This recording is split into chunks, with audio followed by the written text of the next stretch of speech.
ఆయన శక్తి, ఆయన అధికారం ఇక్కడ మనకు కనబడుతుంది. ఆయన ప్రత్యేకత మనకు కనబడుతూ ఉంది. ముఖ్యంగా పాత నిబంధన గ్రంథములో దేవుని పిల్లరా ధర్మశాస్త్రాన్ని ఆయన వేలుతో వ్రాసి ఎవరికి ఇచ్చారు? మోషే గారికి ఇచ్చారు. ద్వితీయోపదేశకాండము 9వ అధ్యాయము 10వ వచనంలో కూడా మనకి ఈ మాటలు కనబడుతూ ఉంటాయి. అప్పుడు దేవుని వ్రేలుతో వ్రాయబడిన 2 రాతి పలకలను యెహోవా నాకు అప్పగించెను. ఆ కొండ మీద అగ్ని మధ్య నుండి యెహోవా మీతో పలికిన వాక్యములన్నీ.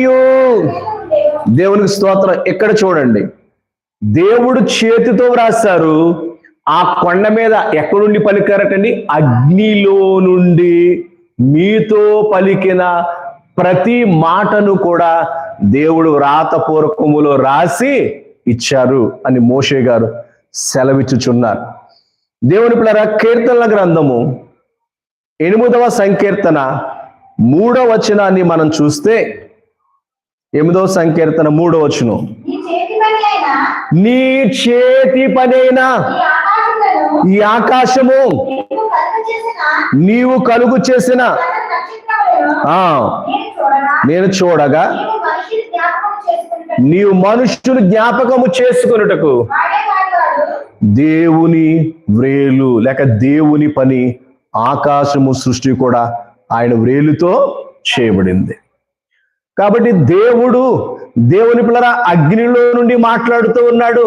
వారికి కావలసింది వ్రాసి ఇస్తున్నారు. అలాగే క్రొత్త నిబంధనలోనికి వచ్చేసరికి లూకా సువార్త 11వ అధ్యాయము 20వ వచనాన్ని మనం చూస్తే, లూకా సువార్త 11వ అధ్యాయము 20వ వచనంలో, అయితే నేను దేవుని వ్రేలితో దయ్యమును వెళ్ళగొట్టుచున్న ఎడల నిశ్చయముగా దేవుని రాజ్యము మీ వద్దకు వచ్చిన. దేవునికి స్తోత్రం. దేవుని వ్రేలుతో దయ్యములను వెళ్ళగొట్టుచున్నారు. దేవుని పిల్లరా దేవుని యొక్క శక్తి, దేవుని యొక్క అధికారం, దేవుని యొక్క బలం ఈ యొక్క రాత్రి కాలమందు ఏ దయ్యములతో నువ్వు పట్టబడి ఉన్నావో, ఏ దయ్యముల చేత నువ్వు బంధించబడి ఉన్నావో, పాపం అనే దయ్యములు నిన్ను పట్టుకున్నవేమో, అపవిత్ర అనే దయ్యములు నిన్ను పట్టుకున్నవేమో, దురాత్మ అనే దయ్యములు నిన్ను పట్టుకున్నవేమో, దుస్థితి అనే దయ్యాలు నిన్ను పట్టుకున్నాయేమో, పేదరికం అనే దయ్యములు నిన్ను పట్టుకున్నవేమో, అపవిత్రత అనే దయ్యములు నిన్ను పట్టుకుని పీడిస్తూ ఉన్నవేమో, అవిశ్వాసం అనే దయ్యం పట్టుకుని నిన్ను పీడిస్తూ ఉందేమో, ఇప్పుడే ఈ సమయం అంది దేవుడు తన వ్రేలుతో నీకు పట్టుకున్న ప్రతి విధమైన దయ్యము నుంచి నిన్ను విడిపించి, దురాత్మ నుంచి నిన్ను విడిపించి, అపవిత్రత నుంచి విడిపించి, అయోగ్యత నుంచి విడిపించి, నిన్ను ఆయన తన రక్తము చేత అభిషేకించి నిన్ను రక్షించు వారై ఉన్నారు, నిన్ను కాపాడు వారై ఉన్నారు, నిన్ను భద్రము చేయువారై ఉన్నారు, బాగు చేసేవారై ఉన్నారు. దేవునికి స్తోత్రం. దేవుడు మీకున్న ప్రతి విధమైన దురాత్మ కట్ల నుంచి విడిపించునుగాక. దేవుడు మీకు కలిగిన ప్రతి విధమైన అపవిత్రమైన కట్ల నుంచి విడిపించునుగాక. మీకు కలిగిన పేదరికమైన కట్ల నుంచి విడిపించునుగాక. మిమ్మల్ని మీ బిడ్డలను దేవుడు ఆశీర్వదించునుగాక. దేవుని వ్రేలు, దేవుని వ్రేలు, దేవుని వ్రేలు. దేవుని పిల్లరా ఏం చేస్తుంది అయ్యి అంటే ప్రతి వాణిని బాగు చేస్తూ ఉంది, ప్రతి వాణిని బాగు చేస్తూ ఉంది. కొండ మీద ఆ వ్రేలు కనబడుతూ ఉంది.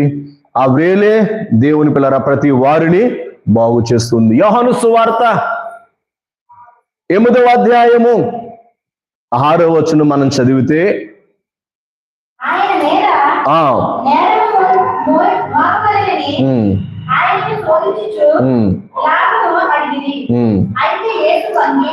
అయితే యేసుక్రీస్తు ప్రభువారు వంగి నేల మీద వ్రేలితో ఏదో వ్రాయిచుండెను. చాలు, యేసుక్రీస్తు ప్రభువారే నేల మీద వంగారు, రాస్తూ ఉన్నారు వ్రేలుతో.